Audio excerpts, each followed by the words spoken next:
questions. I promise I'm not texting. We have this, but anyway.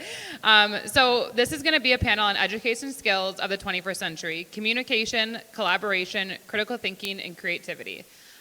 We all are different leaders in our various places, and I'll let us introduce ourselves, but I want this to be open, so if there's something we say and one of you have a question, feel free to raise your hand, and we're happy to pause to get that answered for you. So if you guys want to just all introduce yourself. Hello, I'm Dr. Natasha Half-Kenny. I am an administrator in the Boston Public School System. I am also the CEO and president of Melanin Scholars, LLC, and Melanin Scholars con una voz, Incorporated. Thank you. I'm Priya Karthik. I'm the founder of Inspire Academy, where we do communication and leadership coaching for youth, adults, and organizations. So we run several programs for schools and universities. So that is what I do and I'm passionate about. Hello, everyone. My name is Joel. I'm the founder of an organization called Empower, where we provide success education coaching for students all around the country. Hi, Dr. Sonia Toledo. I am the founder and CEO of Dignity of Children. Awesome. So we're going to start with Dr. Natasha, and the first question that we have is, how do you communicate and collaborate vision for our most marginalized populations? I think when you're thinking about vision, just as a school leader right now, when I think about vision, I think about the amount of students that we need to help and support. And thinking about how we do that, even in Boston, when we look at formative assessments, we're looking at, based on the data, 70% of our students will succeed at blank, fill in the blank. But what we're not thinking about is the 30% that we're leaving behind. And so when I'm communicating and collaborating about vision, I'm thinking about 100% of the students that we are not failing. And so that means digging into biases, that means digging into anti-racist education, that means equitable learning for all. And knowing that difference between equity and equality is really important. Equity being giving each child exactly what they need. Thank you. I love that. And I think it was really important from what we just heard about equity as well and kind of the zip code. So it kind of falls right into what we just heard. And so let me get my phone here. All right. Priya, I'm saying it right? Okay, I was going to get nervous. Sorry, I messed up. I was like, okay, so the question for you is, what are the biggest problems that we have today in terms of communication, and how can we fix it? One thing that all of us need to address is communication. I'm not going to give a very long explanation here. I'm going to address two major issues. Communication is a two-way street. It's just not about me speaking. Right now, it is a two-way street. Even though all of you are silent right now, you're listening, and that is part of communication. And the moment we communicate, irrespective of the age, whether it is a bunch of middle school or high school students or in the corporate world, there is the person who is speaking and the person who is listening needs to be in sync. And the biggest problem here is a retention span. In 2000, the attention span of human beings was 12 to 15 seconds. In 15 years now, 2015, it came to 8 seconds. Lesser than goldfish. Goldfish attention span is 9 seconds. I thank a goldfish. I was ready to talk to goldfish. And right now, post-COVID, the threat, can you guess what the number is? 6. I wish. 3 seconds. I'll tell you, if you do not believe me, you do it to yourself. You do this experiment, open Facebook or Instagram or whatever, you measure the speed with which your hand is moving up. Your hands were moving slower 2 years back. Right now, it's moving at, this is the speed. And when I need to draw that attention, I have less than 3 seconds time, and in that I need to communicate my idea, and again I have another 3 seconds. The moment we realize that we have 3 seconds to communicate our idea, then we are a lot more prepared to communicate. So that is problem number one.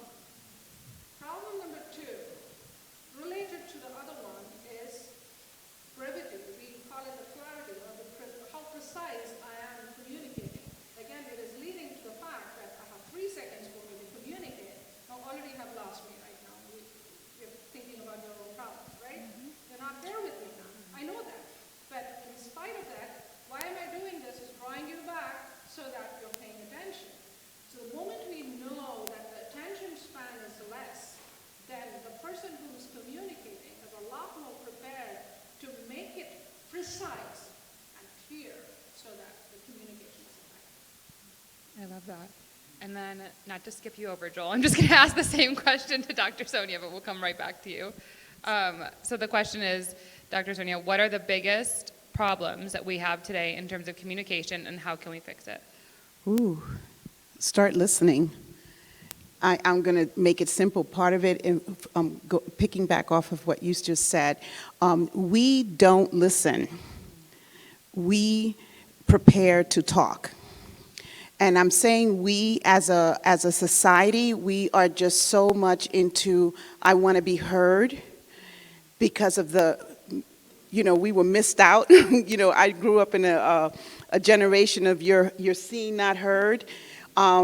So what I would say is, especially in our school systems and our teachers and people who are directly working with young people or even with each other, is practice listening, because if I'm listening, I will get back to listening. If I know I'm listening, those 3 seconds happen and I go, whoop, back to listening. And if I'm trying to figure out how to respond to you, I don't care about what you say. I only care about what I'm going to say to you. So our biggest problem is that we don't listen. And if we listen more to our young people, we would not have the problems we have with mental illness as we have today. I love that. And there's actually a great book I read. It's called Just Listen. I don't know the author, but if any of you read a lot, it's a great book. Just trot it down. And it's really, yeah. Yep. So I was just saying, listening is a skill, right? When you think about it, like hearing, many of us have been born with hearing, but actually listening to process instead of listening to reply is definitely a skill. And then Joel, our guy, our anchor here, thank you. So your question is, what are your thoughts on the challenges urban youth face in education today, and how can we think about improving upon these challenges? So I'm actually from the Bronx as well. And so I would say when it comes to the urban youth, let's say population, I think, let's say for example, when I was growing up, I was exposed to a lot of gang violence. A lot of my friends that I went to, let's say, middle school with ended up either dropping out or going to jail or a whole bunch of bad things, right? So I think, I would say apart from the whole community aspect of improving the overall community, which is a large, task in itself, I would say within our schools, especially, let's say, in a post-COVID environment, I would say, I think attention is a big factor. Maybe finding innovative ways such as using TikTok, right? I think a lot of people nowadays are learning things that they never even learned through TikTok. I find myself learning new things all the time, like just scrolling, which is weird, but It's true. yeah, I would say finding new ways to leverage technology and I think this whole trend of social emotional learning is also a really positive thing because people are experiencing a lot of trauma, and when you have dealing with all this trauma, it's hard to focus and learn new things. So I think those are my thoughts. And I love that you said that. Kind of goes too with the last speaker. I feel like whoever organized this conference did this on purpose. Anyway, but when we were talking about trauma learning and also those who didn't have that, so I think it's very important what you shared.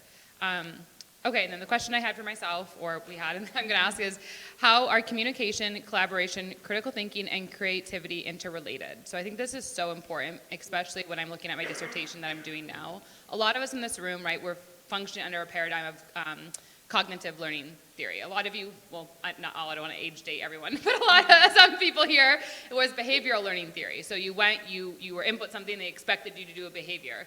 My generation was more, okay, how do we input something, what changes in there, and then how do we output it, right? And something I dropped yesterday, which is connectivism learning theory. It's a newer theory, 2006, that's come through, and it's about networking. And so I think what's really important is communication, collaboration, critical thinking, and creativity. They're all really connected to you feeling safe to just be who you are, be authentic in the rooms that you're in, be authentic in your work meetings. I know when I worked in corporate, I was always the girl that was like, I'm so scared, I don't want to be here, like I'm so different, but I think it's really learning like how to just be you, whoever you are, and that will always attract the right people you're here to lead and teach and your creativity comes from your expression, right? So the more that you can be okay with you, you naturally will communicate. You'll naturally build a better team. You'll naturally build a more trusting team, transparency. And that builds collaboration and trust because new ideas come. You're good at this. I'm good at this. Now we can just figure it out. And the critical thinking just, it's not so much of how do we input to reframe the pathway in the brain to get a result. It's, okay, what do they actually want to critically think about? And then we can cultivate an environment for that. True, it is absolutely interrelated with the fact that, well said, I think you connected it very, very well. To make it a little more precise, let us take that, all of us right now, educators, in school and colleges, we talk about critical thinking a lot. Okay, we are all preparing our students for critical thinking, so it is already doing a great job. So we have all the methodologies and pedagogies that goes towards building critical thinking. That is one side of the brain. But the other side of the brain is the creativity. They don't have any connection at all. And the other side, the best way to bring in those two together is through communication and collaboration. Communication needs critical thinking and creativity. So it kind of merges both. And the moment I know how to use that communication, I naturally become a better collaborator. Okay? And so I use my creativity, critical thinking, I use my communication to link this. And naturally I become, so everything becomes one. The moment I put one, all of us are striving for one thing. Right now, sitting here, you're all here because you want to make connections, relationships. The moment we put all these three things together, link it, then we make connections. And once each and every student, every child, every adult knows to make that connection, then the world is going to be a better place. Totally, and I love that you said that too, because there's another book by Sungay, it's called The Fifth Discipline, and it's a very advanced way of thinking about organizations. And one thing that book said is that we connect and transform through dialogue. It's actually not conversation, it's dialogue. And if you look up the Latin meaning of dialogue, it's like to actually form a interconnected, like listening back and forth, where conversation is more like someone's talking at you and listening. So I love that you said that. And so Joel, we're going to start with you for the second one. Now you're going first. So what do you think higher education institutions can begin doing in order to be more effectively compete with online certification programs and tech boot camps?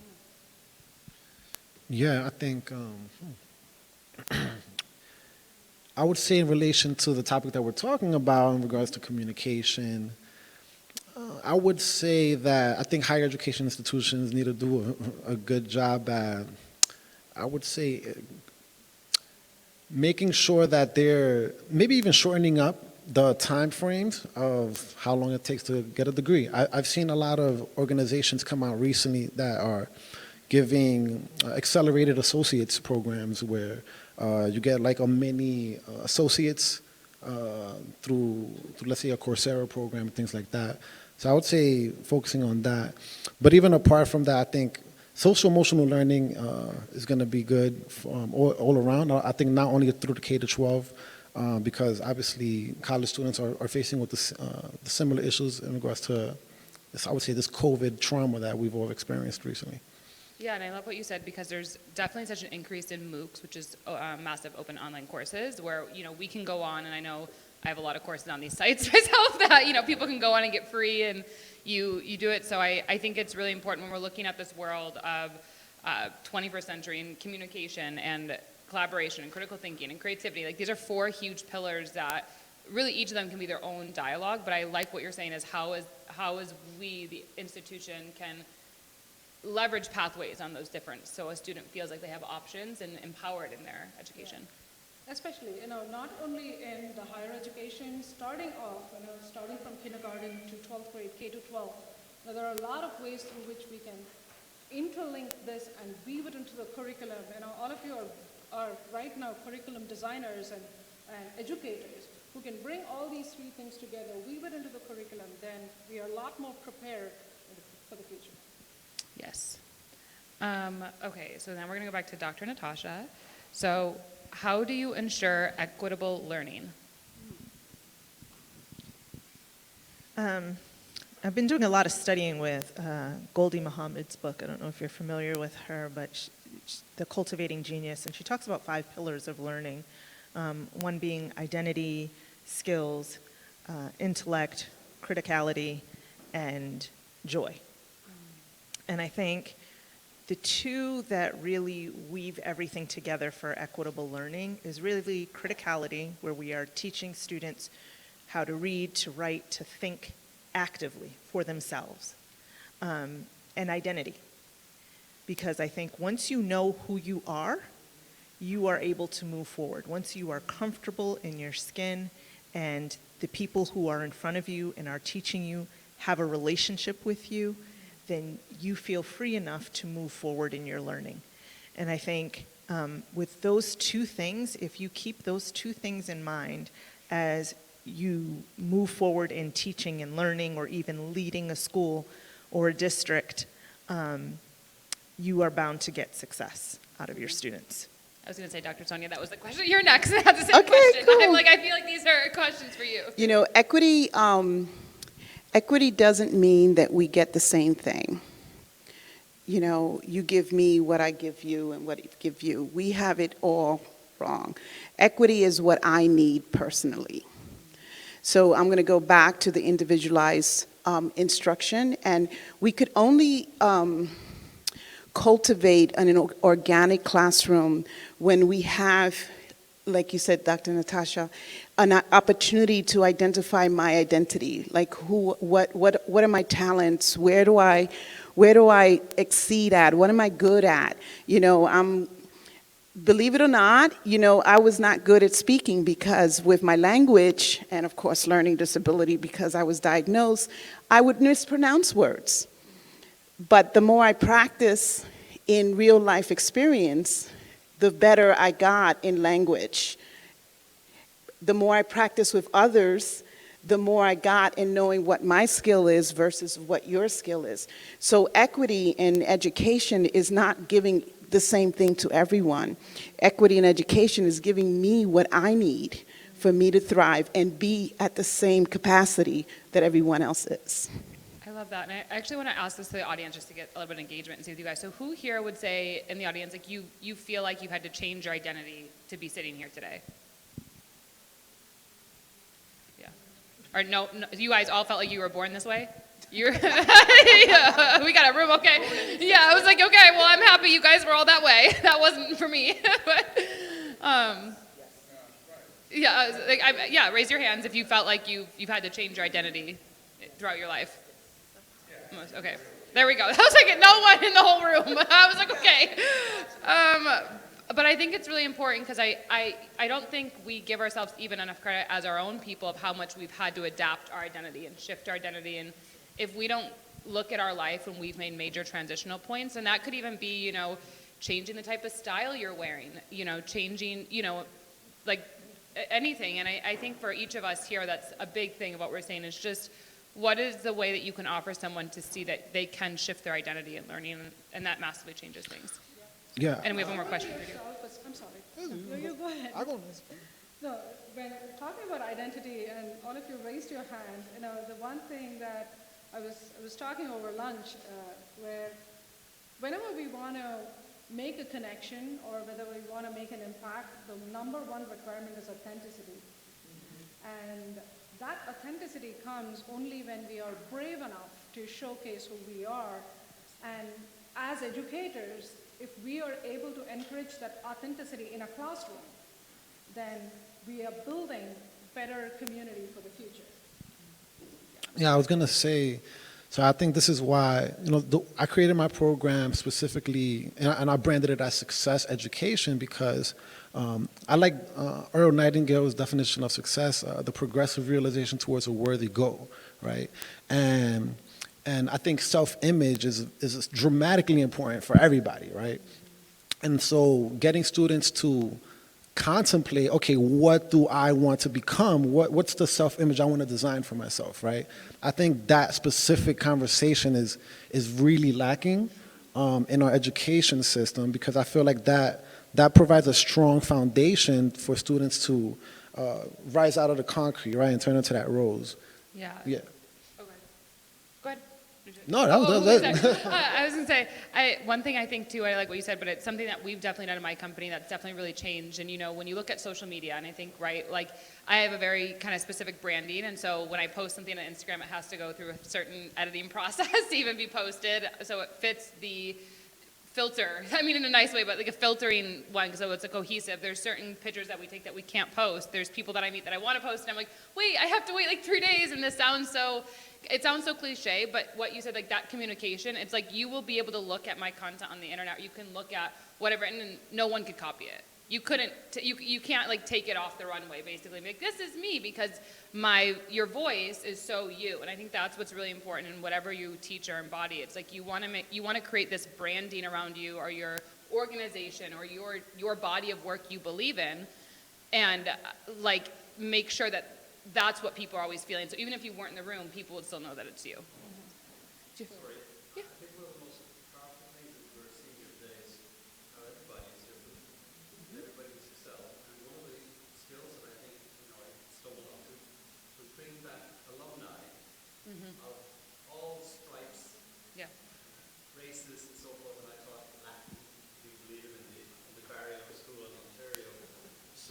So you know what dialogue means in Latin?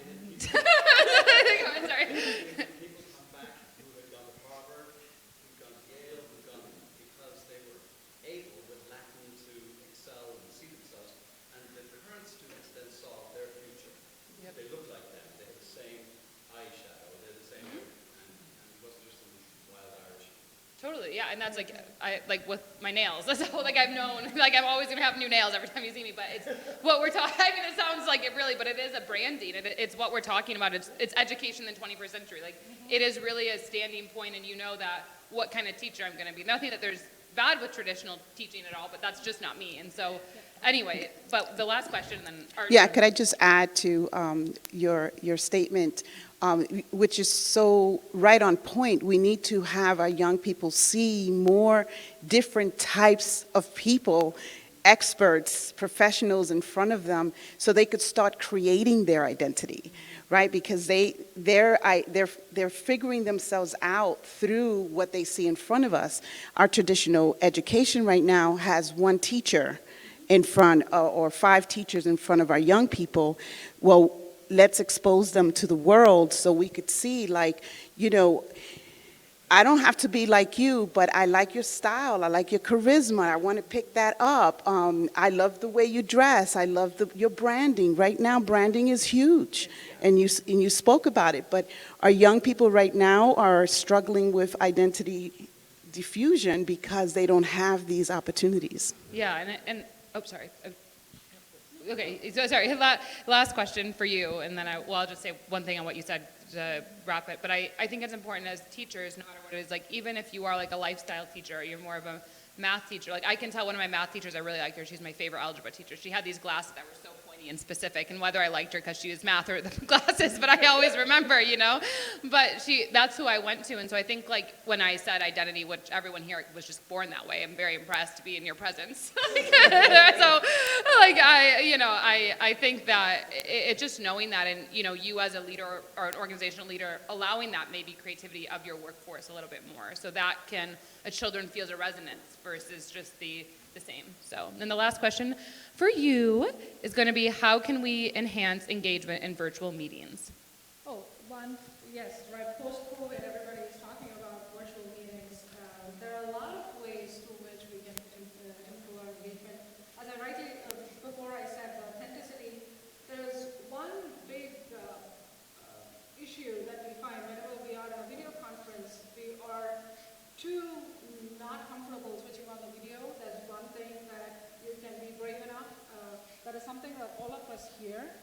But beyond that, the way we communicate in a virtual setting is way different than the way we communicate in a real setting. Right now we are having a panel discussion, it's an in-person one, but if the same thing had to be done, I would be speaking much more slower than what it is. The best way to learn to communicate in a virtual setting is exactly what a person who is challenged with hearing or eyesight is. So I really learned from people who are challenged because they teach us a lot. They first teach us how to observe. They teach us how to read body language. They teach us how to use verbal and nonverbal cues in understanding the message. And all that is very important in a virtual setting. Of course, it is important in any setting, but virtual setting is a little more trickier because I call it two-dimensional communication. Right now, you're looking at me, you're seeing me, it's called a three-dimensional communication. You're seeing the space, you're seeing myself, you're seeing the body language. But in the case of a virtual setting, it is a two-dimensional, if you turn on the video, if you switch off the video, you're gone, yes, because it is a one-dimensional one. People really cannot understand everything from that.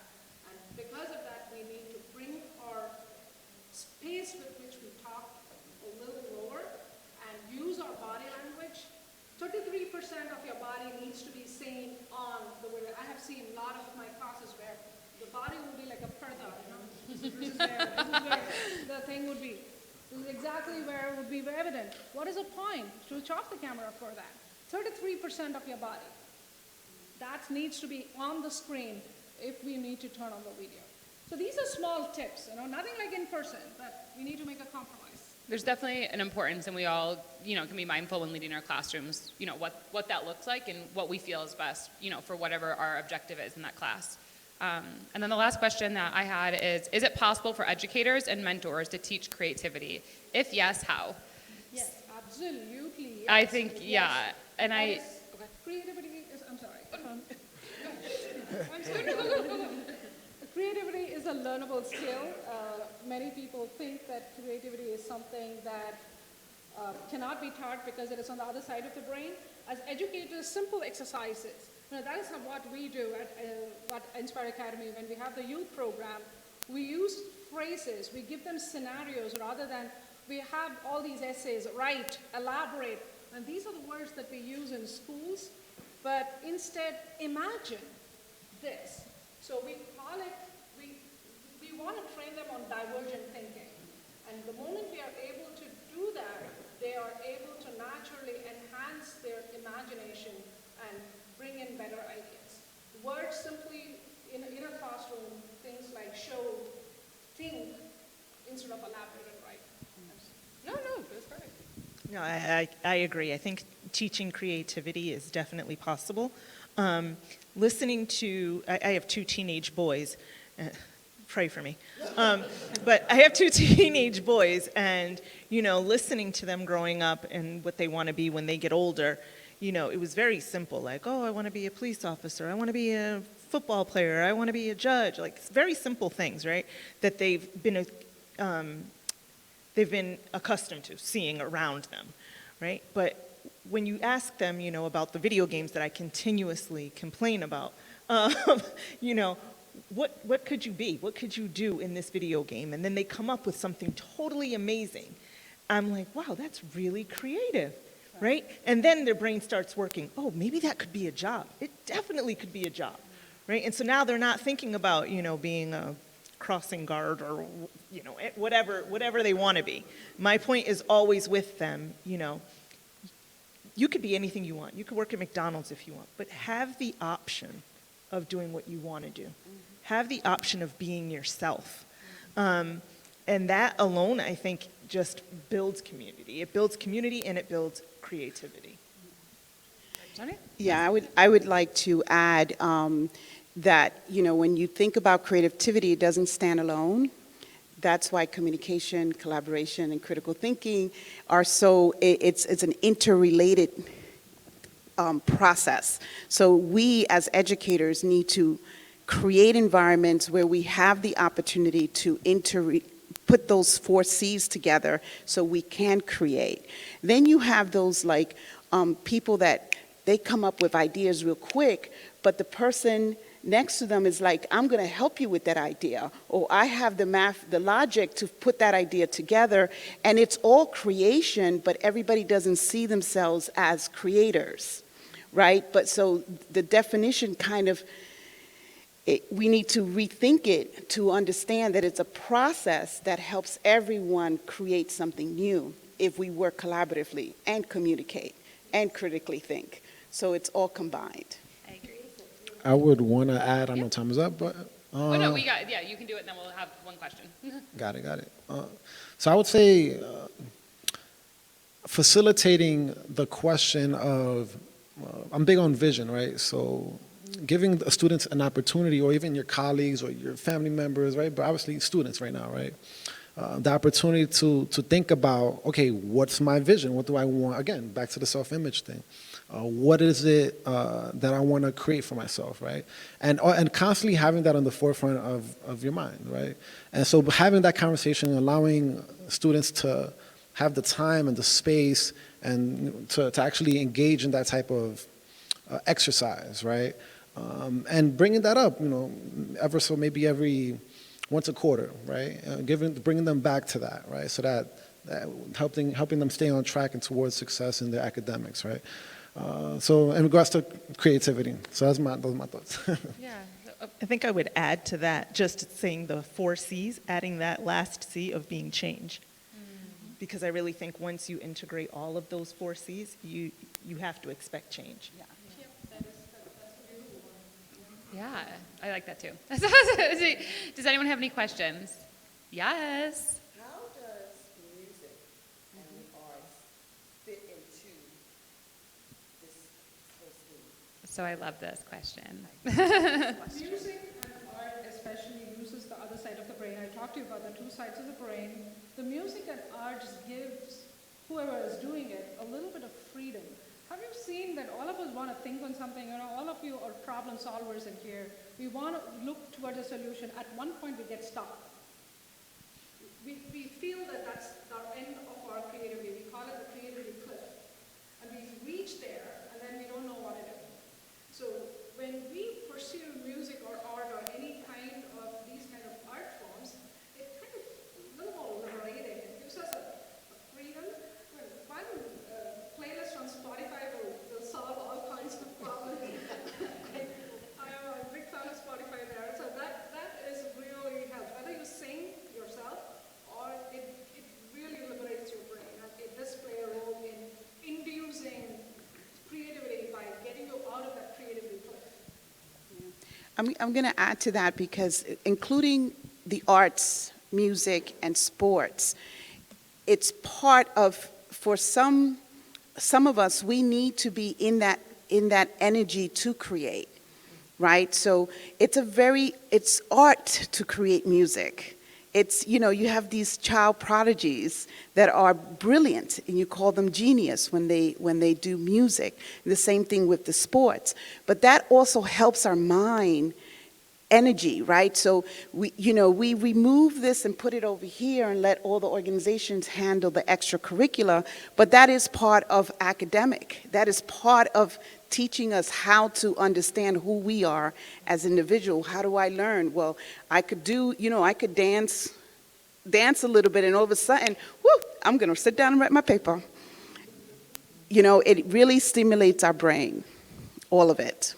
I would say one thing I would want to add to that is I've noticed, so for example, me personally, if I'm at Starbucks, I'm a lot more productive than if I were, let's say, at a super quiet library, right? And so I think that's interesting. I don't know, I haven't read the studies on that. Maybe you have some information on that. But even having things on the table, fidget spinners and things like that, wow.